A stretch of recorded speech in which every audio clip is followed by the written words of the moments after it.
Bro, jadi di berita hari ini itu seorang mantan presiden NYSE mengatakan agar Bitcoin melebihi emas itu harus diterima lebih sebagai mata uang. Jadi bagaimana pendapatnya teman-teman semuanya tentang pernyataan dari mantan presiden NYSE ini?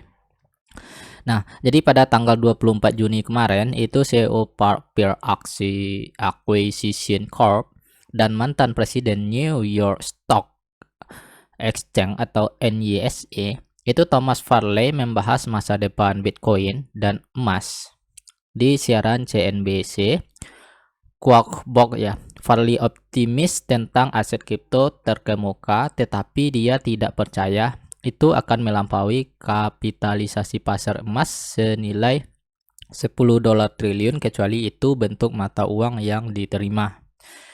Nah, jadi CEO Park Peer mengatakan Bitcoin akan naik tetapi mungkin tidak mengalahkan emas. Ya. Nah, jadi Thomas Farley ini berbicara tentang Bitcoin ya, teman-teman, pada hari Rabu kemarin. Itu menyusul reboundnya aset digital dari level terendah 28.000 dolar ya, itu Bitcoin ya pada tanggal 22 Juni kemarin. Itu Farley adalah chief dari executive officer di Farper Acquisition, sebuah perusahaan akuisisi tujuannya khusus, tetapi dia juga pernah memimpin NYSE sebagai presidennya ya. Jadi ini sebuah exchange ya, teman-teman. Jadi Farley telah berbicara tentang Bitcoin pada beberapa kesempatan di masa lalu dan dikenal karena mengungkapkan peluncuran indeks harga Bitcoin NYSE pada tahun 2015. Nah, jadi dalam kutipannya, kami sekarang akan menggunakan nama, reputasi, dan status penyedia indeks global kami untuk memberikan nilai Bitcoin yang sisa pasar dapat melihat. Akan Farley saat itu ya. Nah, jadi saat berbicara di Squawk Box, Farley menekankan bahwa BTC adalah aset yang mudah berubah dan ini karena sangat baru. Sehubungan dengan pergerakan harga baru-baru ini, saya agak optimis tentang mereka. Jadi komentar Farley ya itu. Jadi Bitcoin adalah kelas aset yang sangat fluktuatif sebagian karena ini adalah kelas aset baru.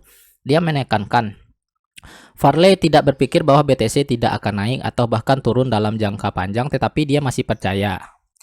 Ini adalah tren kiri bahwa ke kanan atas dan saya pikir kita akan melihat permainan itu selama 5 tahun. Jadi eksekutif Farley ini bagaimanapun percaya emas memiliki keunggulan dibandingkan dengan Bitcoin. Nah, saya pikir batas atas untuk saat ini adalah emas, yaitu sekitar 10 triliun dolar ya kapitalisasi pasarnya, itu kata Farley. Jadi terlepas dari kenyataan bahwa Bitcoin perlu lebih dari $1,5 juta per unit, banyak Bitcoin bulls percaya bahwa aset kripto terkemuka dapat melampaui penilaian global emas. Nah, tampaknya Farley berpikir bahwa BTC bisa mendapatkan keuntungan dari emas jika itu adalah media pertukaran yang lebih diterima. Tetapi mantan presiden NYSE ini tidak begitu yakin BTC akan berhasil. Nah, agar Bitcoin suatu hari melebihi emas, itu harus lebih dari bentuk mata uang yang diterima. Jelas Farley, saya tidak yakin terus terang apakah itu pernah sampai di sana. Nah, itu katanya teman-teman. Jadi Bitcoin ini akan bisa ya lebih dari emas jika banyak yang mengakui Bitcoin ini itu banyak negara-negara harus menerima dan mengumumkannya Bitcoin ini adalah bisa menjadi nilai tukar ya.